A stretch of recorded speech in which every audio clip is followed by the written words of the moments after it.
Hello बच्चों, next questions करते हैं यूनिट्स एंड डायमेंशन के। तो अगला 29th क्वेश्चन है, energy, angular momentum and universal gravitation constant are chosen as fundamental quantities.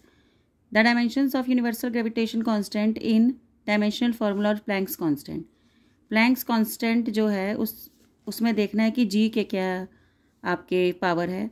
तो h is directly proportional to energy raise to the power a, angular momentum raise to the power b और gravitational constant raise to the power t c. तो ये हो गया हमारा। और the dimension of universal gravitation constant in dimensional formula of h, Planck's constant. Planck's constant क्या होता है? E is equal to h nu होता है। H is equal to e by new. ई क्या होता है? ml²t-2 और ये 1 बाय क्या हो जाएगा? टाइम हो जाएगा। तो ये 1 by time, nu is equal to 1 by time, time ऊपर चला जाएगा, ml²t-1। तो ये हमारे हो गए प्लैंक्स कांस्टेंट के ml2t-1। ये हमारे प्लैंक्स कांस्टेंट के हो गए। एनर्जी के क्या होते हैं? ml2t-2 raise to the power A. L की ये हमारा एंगुलर मोमेंटम है, mvr होता है फॉर्मूला। m मास, l होता है, v होता है lt-1 और ये l। तो ये हो जाएगा ml2t-1 raise to the power b। और ग्रेविटेशनल यूनिवर्सल ग्रेविटेशन कांस्टेंट, तो ये होता है यूनिवर्सल ग्रेविटेशन कांस्टेंट होता है m-1l3t-2 raise to the power c। अब आप क्या करें, इसको खोल लें। m raise to the power a, l raise to the power 2a, t raise to the power -2a। इसको भी कर ले, b वाले को भी, m raise to the power b, l raise to the power 2b, t raise to the power -b। तीसरे वाले को भी खोल ले, m raise to the power -c, l 3c और t -2c। अब m वालों को इकट्ठे कर लें, m raise to the power a plus b minus c, a b minus c. अब l वाले को इकट्ठे कर ले, 2a plus 2b plus 3c और t वाले को कर ले, -2a minus b minus 2c। और इस साइड पे क्या है? ml2t-1। कंपेयर करो, a plus b minus c और यहाँ पर पावर 1 है, 1 के बराबर कर दो। ये है 2a plus 2b plus 3c is equal to 2 है।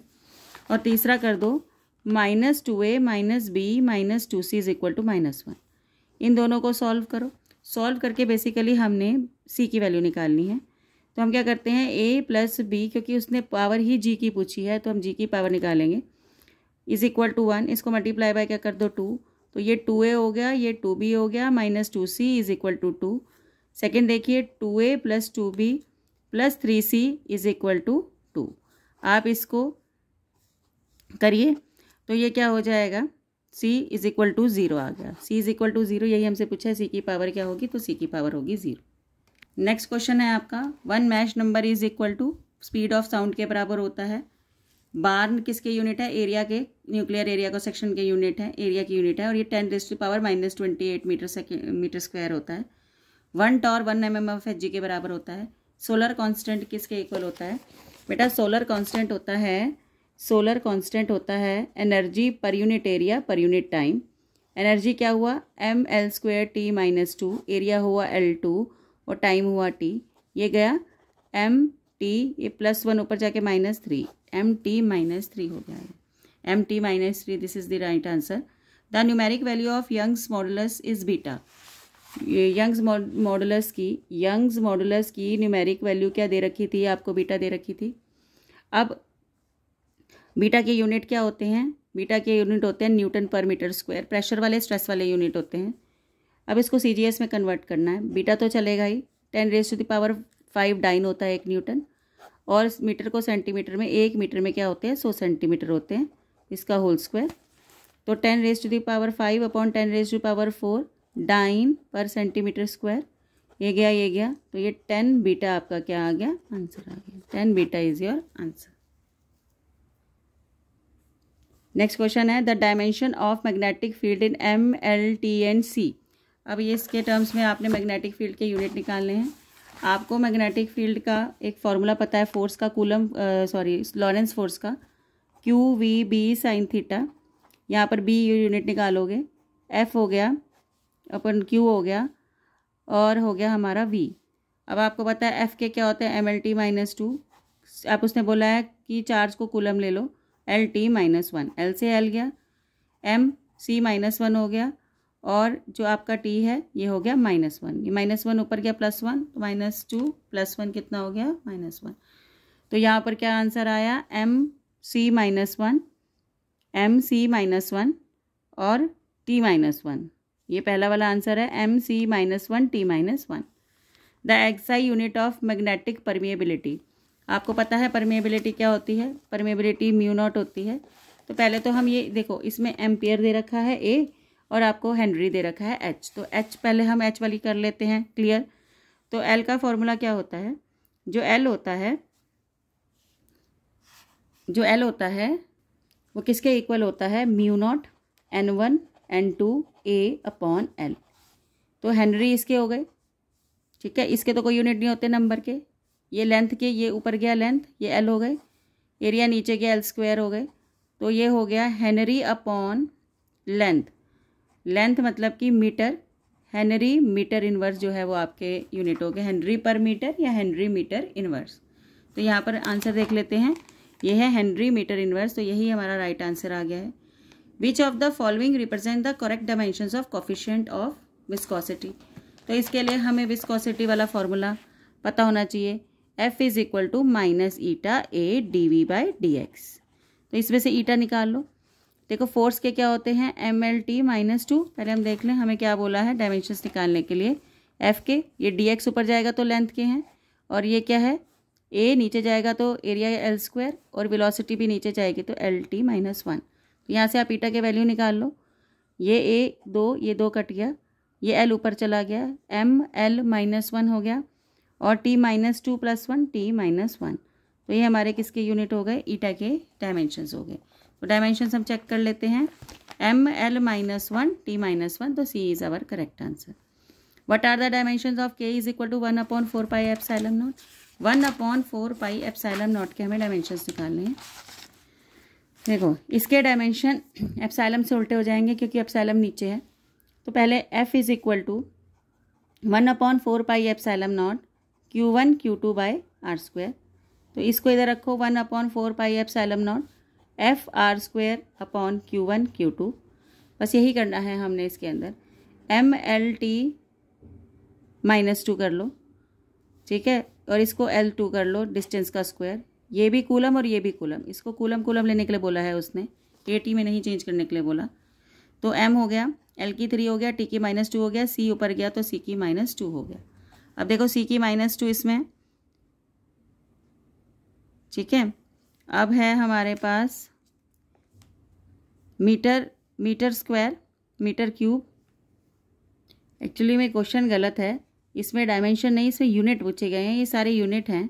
तो हम इसके लिए क्या करते हैं, ये जो फोर्स है इसके लिए न्यूटन लिखते हैं, और ये डिस्टेंस के लिए मीटर स्क्वायर लिखते हैं, और इसके लिए coulomb square, newton metre square पर कूलम स्क्वायर। तो ये है न्यूटन मीटर स्क्वायर पर कूलम स्क्वायर, तो this is the right answer. Actually में डायमेंशंस नहीं पूछे हैं, डायमेंशंस होते तो हम इस तरीके से निकालते, ठीक है, लेकिन इसमें क्या पूछा है, यूनिट्स पूछे हैं। ये आप निकाल सकते हैं, ये किस चीज़ के डायमेंशन है, इन चार के डायमेंशंस हमने पहले भी निकालने बताए हैं, तो आप इसको आप निकाल सकते हैं। अब है ई कैपेसिटेंस है, वी पोटेंशियल डिफरेंस है, energy stored it is given by half C V square, the dimension of time in C V square. देखो सी वी स्क्वायर तो एनर्जी वाले ही हैं, तो एनर्जी के तो हमें पता ही है, एनर्जी के क्या होते हैं, M L square T minus two, तो इसमें टाइम के डायमेंशंस क्या है, माइनस टू हैं, तो ये minus two is the right answer. L is inductance, I is current, half L I square has dimensions of, ये देखो हाफ एल आई स्क्वायर आपको फॉर्मूला पता होगा, आपने 12th क्लास में पढ़ा है, हाफ एल आई स्क्वायर होता है एनर्जी का, एनर्जी के डायमेंशंस बिल्कुल किसकी तरह होते हैं, वर्क की तरह होते हैं, तो इसका भी जो आंसर आएगा वो वर्क आएगा, एल आई स्क्वायर का आंसर क्या होगा, वर्क होगा। The physical quantities having dimension 2 in length is, अब हमें सबका देखो, मतलब लेंथ की पावर जो है एल की पावर 2 होनी चाहिए, किस में होगी उसने ये पूछा है। अब देखिए सबसे पहले acceleration L T minus two, तो ये तो है नहीं।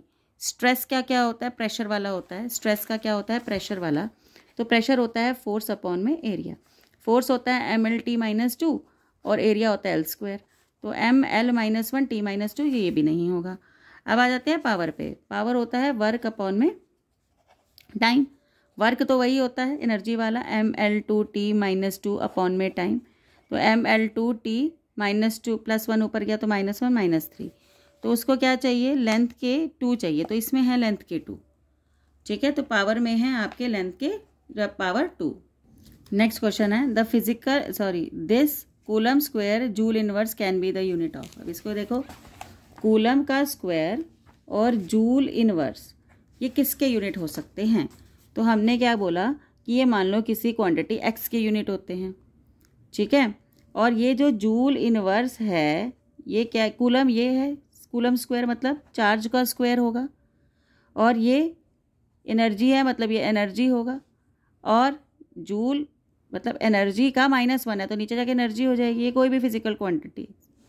तो एनर्जी किसकी हो गई, एनर्जी हो गई Q²/X हो गई। अब ये कौन सा फॉर्मूला है, आपको पता है एनर्जी का एक फॉर्मूला होता है Q²/2C, ठीक है। तो ये इसी से मैच कर रहा है, तो x की जगह क्या आएगा, कैपेसिटेंस आएगा। तो यहाँ पर x की जगह क्या आएगा, कैपेसिटी, यहाँ हम बोल सकते हैं कैपेसिटेंस। अब आपसे पूछा है द रेशो L/R इंडक्टेंस और रेजिस्टेंस हैज़ डायमेंशंस ऑफ, दोनों के हमें डायमेंशंस निकालने हैं, L के भी निकालने हैं और R के भी निकालने हैं, और दोनों को क्या करना है, डिवाइड करना है। तो L/R पूछा है उसने, पहले तो L के यूनिट्स क्या बोल लेते हैं, डायमेंशंस निकाल लेते हैं L के, और फिर R के, ठीक है, दोनों के निकाल लेते हैं।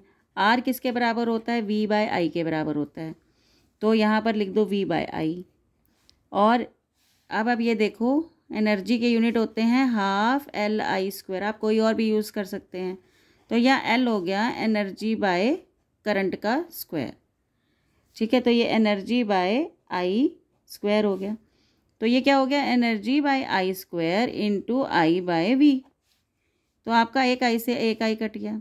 अब एनर्जी के क्या होते हैं, ml2, अच्छा अब इसको ऐसे भी मत करो, एनर्जी अपॉन I बच गया था एक, और ये है वोल्टेज मतलब पोटेंशियल डिफरेंस, और इसके वर्क डन अपॉन में चार्ज होते हैं, वर्क डन अपॉन में चार्ज, तो ये चार्ज ऊपर चला जाएगा, वर्क डन नीचे आ जाएगा, E/I। अब वर्क डन और एनर्जी के तो एक जैसे होते हैं, Q/I इज इक्वल टू, अब ये Q क्या है, A into I into T है, अपॉन में ये क्या है, I इंटू T, अपॉन में क्या है, ये I है।